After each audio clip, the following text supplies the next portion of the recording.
Assalamu alaikum.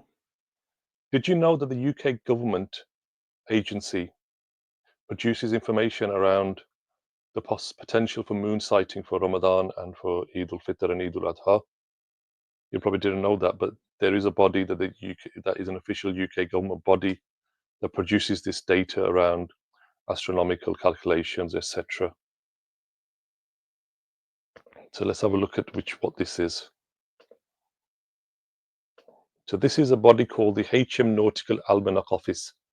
So if you go onto the Gov.uk website, you'll find out about it. So this is a page from there, just tells you all about this body.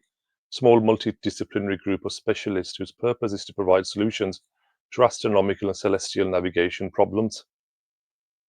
So, they produce astronomical data suitable for a wide range of uses, including professional and amateur astronomers, mariners, aviators, surveyors, armed forces, police, lawyers, schools, and the general public. So, they're serving and supporting with their specialisms, the public and the private sector. Founded in 1831, used to be part of the Royal Greenwich Observatory, but now the UK Hydrographic Office took over responsibility from April 2006. So it tells you what they do. Services include, it gives us, moon, planet positions, Islamic prayer times, the moon phases, produces almanacs for astronomers, mariners, land surveyors and aviators, celestial navigation software. So there's a lot of stuff that they produce. And one of the things they do produce each year is information on potential moon sighting, not just in the UK, but around the world as well. And so let's have a look at what they produced for this Eid al Fitr. So they've been doing this for a number of years, but a lot of our people aren't aware of this, or our scholars and other people have kept this hidden from us.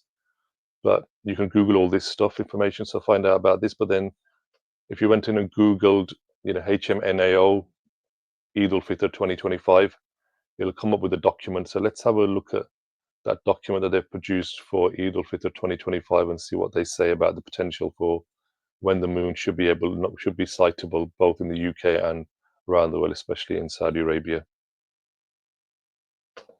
So this is the document that they've produced. Again, Google it. Summary for Eid al Fitr 2025.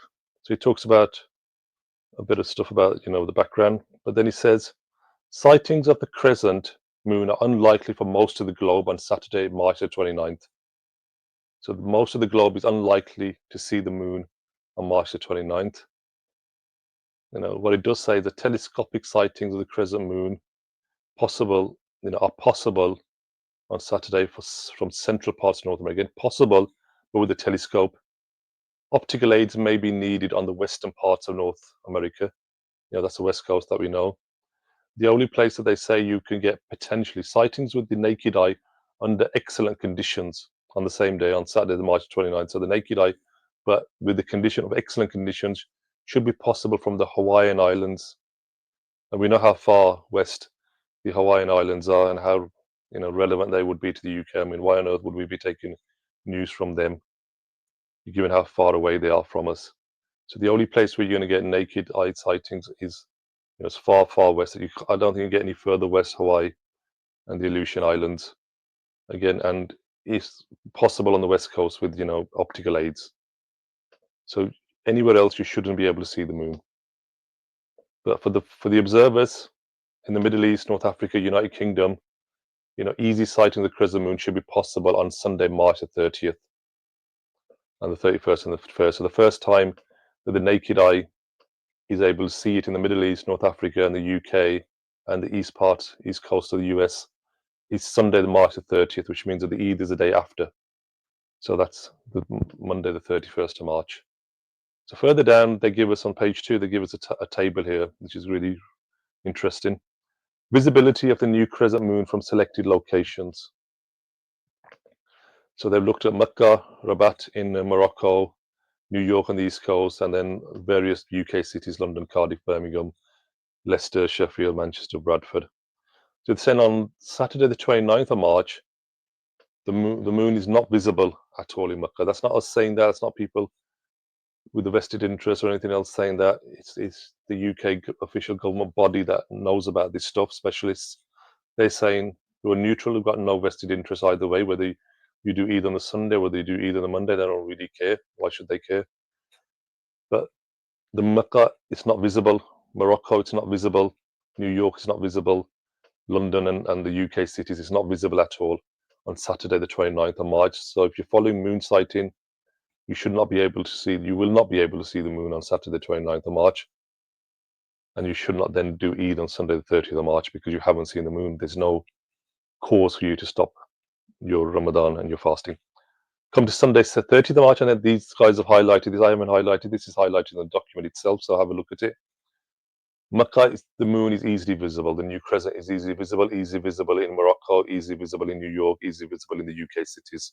So the first time that the new crescent moon will be easily visible or visible at all is on Sunday the 30th of March, which means that we should be doing Eid on Monday the 31st of March. Saturday the 29th of March, the moon was not visible, therefore you have no cause to do on Sunday the 30th of March Eid. On Sunday the 30th of March, the moon will be visible, and therefore you have now reason and cause to do Eid on Monday the 31st of March. So this is information from the HMNO. They're not going to say that you should do Eid on this day, because why should they? That's up to you. We live in a free country. You can do Eid whatever day of the year you want to do as far as they're concerned.